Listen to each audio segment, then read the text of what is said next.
My dad died in 2016. My dad died in May 2020, which is still stunning to say. It was just last night. I think it was 4 days after pain was Trump had been elected. Real. So it was a dark time, sort of a surreal time in general. Into the acute stages of grief amid the chaos of the world. Also at that time, talking about it, and anyone I asked didn't seem to know any good books, places to go, resources of any kind, really.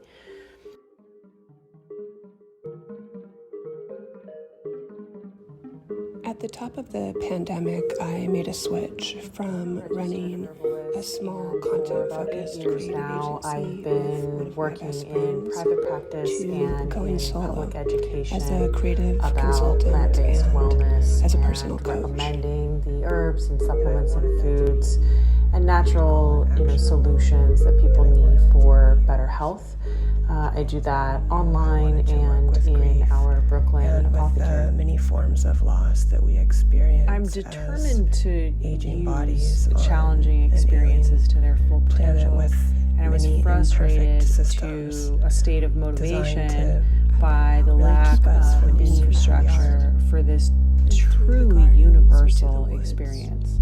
And spent all summer forgetting. While I began devouring any book, blog post, community group, or otherwise related to death, grief, mourning, my best friend mentioned that a mutual friend of ours was doing some work in how to space. Be modest and useful.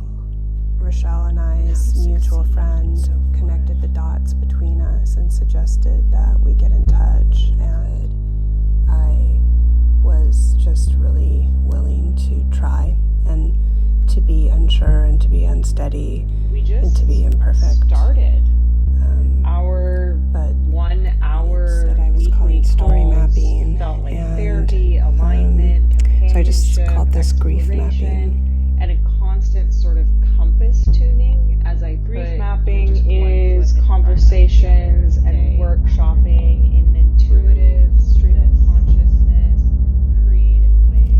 It really is mapping. It's charting and graphing and mapping. After talking for a while, and processing emotionally as well. Down to sort of trust me, trust it, trust us. I trust immediately the idea felt of a process held that I had by in mind. Laura. It still brings tears to my eyes now.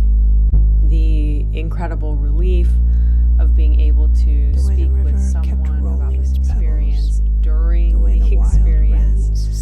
Somebody with sincere care for my state and empathetic intentions to navigate it with me. It was and has been one of the greatest gifts I will ever notate and reflect on and sort of analyze kind of the events that or little projects each to week was helpful in directing my heart and my mind without it ever feeling obligatory or love sort of and growth constrained. and expansion have either layered over that or come afterwards or come in spite of.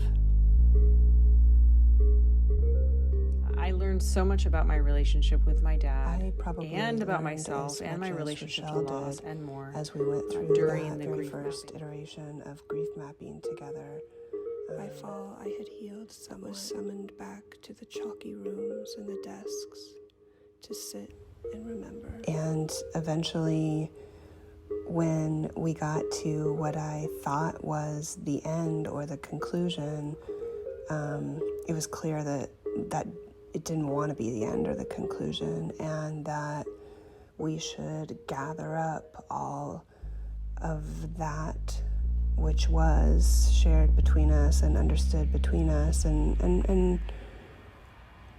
do something with it. Were dressed in nothing but light.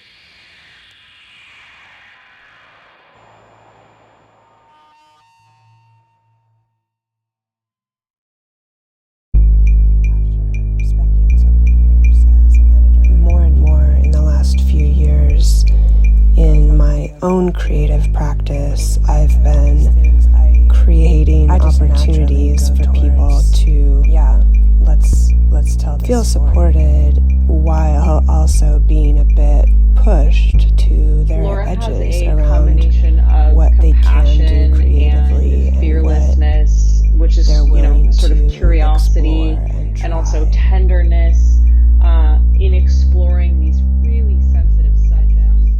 And I don't remember exactly when or why or how, but it became clear to me that I wanted to revisit my journal from the weeks that Dad had been in the ICU. Writing has always been a salvation for me. It's how I process the most intense, experiences of my life. Always. Paper memory and digital memory and lines that she had written, and there was something about that evidence capture that had happened that I realized, was a moment in time that I wanted to give sort of eternal life to. And I just kept thinking, put it all in. Just put it all in. I had the sense that our sessions needed to keep going, and then soon thereafter we understood that was because the sessions were becoming about workshopping this book. And even the idea of it being a book is something that just came out of our conversations and being open to the sort of fluidity of the journey.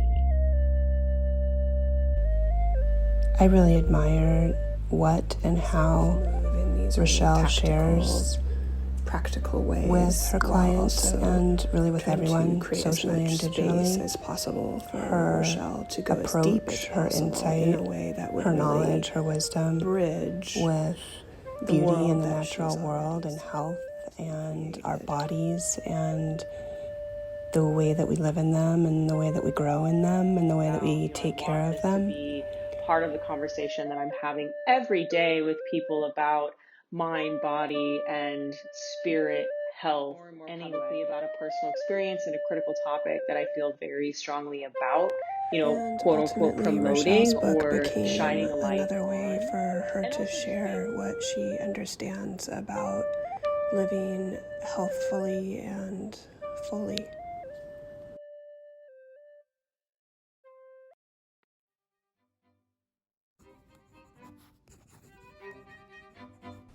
Bigger than the world and the Bigger universe. than the world and the universe. My journal from those days makes up the narration of the book. And layered all around that are these scrapbook-like elements, pieces of the outside world, pieces of the past, tokens from my dad, the future. Laura and I had conversations about potential readers being able to track what actually happened, to follow the course of events, but at the same time, it's a book that asks you to just be in it. I've always written to capture and recreate a sensation, an experience, the human experience. And this is that.